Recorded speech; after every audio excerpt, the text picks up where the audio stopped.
السلام عليكم ورحمة الله وبركاته. أهلا بشعب الجزائر الحرة المناضل وكل الشعوب الحرة المناضلة في العالم، خصوصا الشعب الصحراوي. مينورسو تطرد المغرب من الصحراء رسميا. تقرير عالمي يفضح الإرهاب المغربي. بكائيات مغربية بسبب دعم تشاد للجزائر. لايك على الفيديو، شير للفيديو، شرفني بالاشتراك في القناة وتفعيل زر الجرس، ويلا بينا ندخل مباشرة في التفاصيل بتاعتنا. زي ما حضرتك شايف الرئيس التشادي، زيارتي إلى الجزائر تعكس إرادة سياسية للانتقال من صداقة تقليدية إلى شراكة استراتيجية. طبعا إذا وجدت كيف تعامل وإذا قرأت كيف تعامل المخزن مع هذا الخبر ومع هذا الموقف، تمام، سوف تعلم جيدا أن هناك في سعار في المغرب وسعار في المخزن بسبب هذا الدعم الهائل من تشاد للجزائر. شراكة استراتيجية وصداقة عميقة جدا، تمام، أكدها رئيس جمهورية تشاد محمد إدريس، تمام، يوم الأربعاء امبارح، تمام. في إرادة سياسية واضحة عند البلدين إن هم ينتقلوا من صداقة تقليدية لشراكة استراتيجية. وطبعا جمهورية تشاد آه، مساحتها واسعة جدا، وفكرة انه يكون في علاقات جيدة بين الجزائر وتشاد فكرة ايجابية جدا لصالح الجزائر. لكن المخزن بيعتبر انه الجزائر حرامية.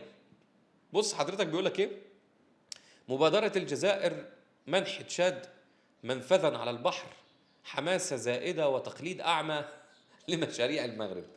تخيل، تخيل، تخيل، هم بيتهموا الجزائر ان الجزائر بتسرق مشروع المغرب، بعد ما الجزائر عرضت احد موانئها في البحر المتوسط على تشاد في محاولة، زي ما هم شايفين طبعا، لتقليد المبادرة الأطلسية المغربية، وبعد الفشل في مشروع خط أنبوب الغاز النيجيري. شوف هم بيتكئوا في خطاباتهم، المخزن بيتكئ في خطاباته للكذب، ويأتي بالكذبة ليبني عليها كذبة أخرى، كذبة فوق كذبة فوق كذبة. هذا هو الإعلام المخزني بمنتهى البساطة. وطبعا هذا السعار بسبب إيه؟ بسبب التقارب التشادي الجزائري، لأن التقارب التشادي الجزائري بالفعل ضربة قاسمة، ضربة قاسمة بكل ما تحمل الكلمة من معنى للمخزن. ليه؟ لأن حضرتك لو بصيت على تشاد وموقع دولة تشاد وهي في وسط إفريقيا سوف تفهم هذا الكلام. الأمر بسيط، لا يحتاج لكي تكون، لا يحتاجك أن تكون محللا سياسيا مخضرما خالص. كلنا بنتعلم. بص حضرتك الموضوع بسيط ازاي. دي تشاد موجودة فين؟ موجودة إلى جوار النيجر إلى جوار النيجر، وموجودة إلى جوار ليبيا، وموجودة إلى جوار السودان، وموجودة إلى جوار جمهورية إفريقيا الوسطى، تمام، ولها حدود مع نيجيريا. فهمت قد إيه التعاون مع تشاد هنا مهم جدا بالنسبة للجزائر ودفعة قوية. طبيعي تجد هناك سعار مغربي على الناحية الأخرى بسبب هذا التعاون الجزائري التشادي، لأنه بين الجزائر وتشاد مفيش حدود مشتركة.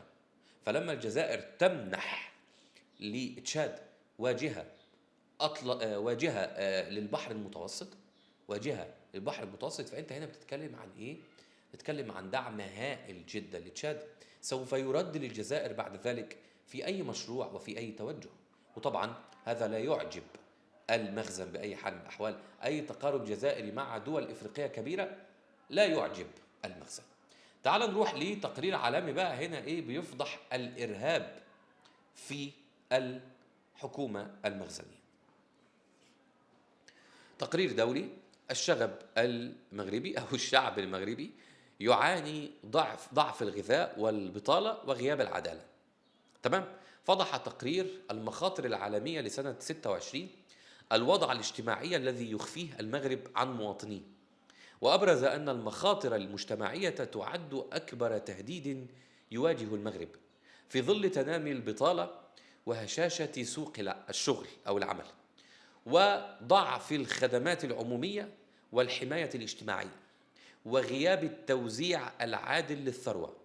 وأوضح التقرير الذي ينجزه المنتدى الاقتصادي العالمي أن أكبر المخاطر التي تواجه المغرب تتمثل في البطالة ونقص الفرص الاقتصادية، ثم ضعف الخدمات العمومية والحماية الاجتماعية، بما في ذلك التعليم والبنية التحتية والمعاشات التقاعدية، وكذا التضخم ونقص الموارد الطبيعية من الغذاء والماء، إلى جانب وجود فوارق في توزيع الثروة أو الدخل، ما جعل دائرة الفقر تتوسع إلى مستويات قياسية. المهم أن التقرير بمنتهى البساطة ركز على الأمور الاقتصادية وتأثير هذه الأمور الاقتصادية من فقر وجهل وفشل في التعليم على ثقافة الشعب، ثقافة الشعب وثقافة الحكومة بالتحديد، وثقافة ممثلي الحكومة وممثلي المخزن.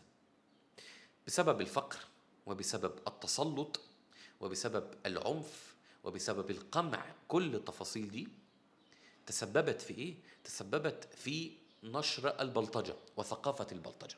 تجد هناك بلطجة على صعيد كرة القدم، أي ضيف يأتي للمغرب بلطجة عليه، سواء سنغال أو اتحاد عاصمة أو أي نادي جزائري أو نادي حتى مصري. شفنا كلنا الأهلي المصري لما بيروح يلعب في المغرب بيحصل له إيه. يعني ثقافة البلطجة دي نشرت في المغرب بسبب إيه؟ بسبب هذه الممارسات الإرهابية. لأنه الإرهاب مش بس إن أنت يعني تدعم القتل في البلد أو تدعم كيانات معينة أو حركات إرهابية معينة، لا، هناك إرهاب من نوع آخر يمارس ضد الشعب. ان انت تنشر الفقر، تنشر البطاله، تنشر الجهل، تنشر الظلم، تنشر عدم العداله وعدم وجود عداله، وتنشر عدم استقلاليه القضاء، وتنشر عدم استقلاليه الصحافه كسلطه المفروض ان هي سلطه رابعه. كل ده بيفسد المجتمع، كل ده بيجعل هناك ارهاب من نوع مختلف داخل المجتمع المغربي.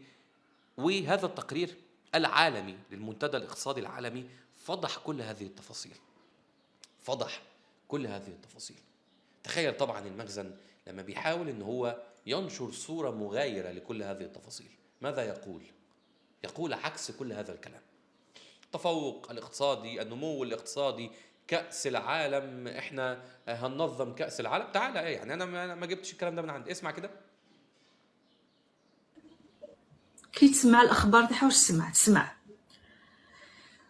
السفارة الأمريكية في المغرب تهانينا للمغرب على اختياره للمشاركة في فريق العمل التابع للبيت الأبيض الخاص بكأس العالم لكرة القدم من أجل تعزيز التعاون الأمني استعدادا لبطولة كأس العالم القادمة. لك أن تتخيل عزيزي المشاهد أنه تهانينا للمغرب أنه هو عنده استعداد أمني، استعداد أنه يكون جزء من الأمن في بطولة كأس العالم. أنت متخيل أنه يكون جزء من دعم النظام الأمني في بطولة كأس العالم؟ المغرب، شوف المغرب، الملاعب المغربية، أنت شفت الملاعب المغربية حصل فيها إيه مؤخرا وبيحصل فيها كل يوم؟ يعني كوميديا بكل ما تحمل الكلمة من معنى. لكن القنبلة الكبيرة تتعلق بطرد المغرب من الصحراء وبقرار المينورسو. تعال كده شوف معايا تداعيات هذا الاجتماع المنتظر، ما قبل، تداعيات ما قبل وتداعيات ما بعد. زي ما حضرتك شايف بمنتهى البساطة، إحاطات في مجلس الأمن الدولي تعيد ترتيب أوراق قضية الصحراء المغربية. هنا المخزن بيعترف على نفسه، لأنه عارف كويس أنه هذه العناوين لا تنتشر بين الشعب المغربي، فمش هيكون في أي ضرر منها على الوعي. يعني مش هتشكل خطر على الشعب المغربي، ولا هتصحي وعي، ولا هتوضح فكرة. فعشان كده هم بيقولوا الحقيقة وبيعترفوا في مثل هذه التصريحات. تمام؟ زي ما حضرتك شايف أهو، وفق معطيات حصلت عليها إكسبريس، فإن هذه الجلسة اللي المفروض إن ميعادها النهاردة، تمام، ستعرف تقديم إحاطات رئيسية من قبل المبعوث الشخصي للأمين العام للأمم المتحدة إلى الصحراء ستيفان دي مستورا، ورئيس بعثة المينورسو ألكسندر إيفانكو، إلى جانب مدير قسم السياسات والوساطة بإدارة الشؤون السياسية وبناء السلام آصف خان. الذي ينتظر أن يسلط الضوء على أدوار الوساطة الأممية وآليات الدفع بالمسار السياسي في ظل التحديات الراهنة. يعني إيه الكلام ده؟ يعني بعثة المينورسو سوف تقدم أوراقها، ودي مستورة سوف يقدم أوراقها. المخزن، هل المخزن سوف يقدم أي أوراق؟ لا. هل الجزائر سوف تقدم أي أطروحات أو أفكار؟ لا. لكن كل الأطراف موجودة، الطرف الجزائري موجود، الطرف المخزني موجود، الطرف الموريتاني موجود بصفته طرف معني بالنزاع، مش طرف رئيسي في النزاع، لا، طرف معني في النزاع. المهم أنه مجلس الأمن هنا سوف يناقش ماذا؟ سوف يناقش أطروحات دي مستورة، وعلى الناحية الأخرى المينورسو. والمينورسو مسؤول عن الاستفتاء في الصحراء. المينورسو مسؤول عن الاستفتاء. تخيل أنه اجتماع مجلس الأمن ده لن يناقش الحكم الذاتي لا من قريب أو من بعيد. تخيل، لن يتحدث عن الحكم الذاتي، وإنما سوف يتحدث طبقا للقانون الدولي وللأمم المتحدة، وسوف يضع الحكم الذاتي كخيار من ضمن الخيارات. شوف المينورسو بيقولوا إيه، شوف دي مستورة بيقول إيه، شوف أي ممثل للأمم المتحدة، شوف غوتريش، شوف مسعد بولس قادما من الولايات المتحدة، شوف ممثل الجزائر، شوف ممثل موريتانيا، شوف رئيس جمهورية الصحراء الغربية، لمناقشة الأطروحات فقط. وجزء من هذه الجلسة الحكم الذاتي، جزء صغير جدا من هذه الجلسة مناقشة الحكم الذاتي. صفعة بكل ما تحمل الكلمة من معنى. كل الأشياء والأخبار والمعلومات اللي بيحاول المخزن إن هو يصدرها للعالم بعد قرار 27-97، كل اجتماع بيتم نسفها ومحوها على مرأى ومسمع الجميع، كأن شيئا لم يكن، كأن هذا القرار يعني مجرد جلسة على مصطبة، كأن في شوية ناس كده قعدوا على مصطبة ولم يغير القرار شيئا، ولن يغير بالمناسبة شيئا. وكل اجتماعات مجلس الأمن واجتماعات الأمم المتحدة كل دي لن يكون لها أي تأثير. هذه القضية لن تحل إلا بالقوة، بمنتهى البساطة.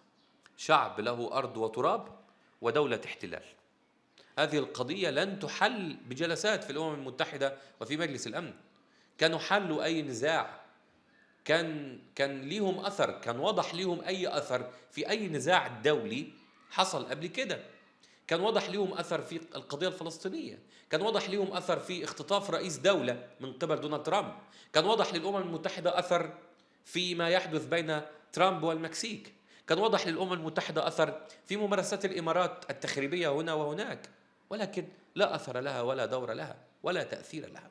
هذه القضية تنتهي بالقوة وبالحرب. أقول قولي هذا وأستغفر الله لي ولكم. لايك على الفيديو، شير للفيديو، شرفني بالاشتراك في القناة وتفعيل زر الجرس، ونشوفك على ألف خير في حلقات جديدة، والسلام عليكم ورحمة الله وبركاته.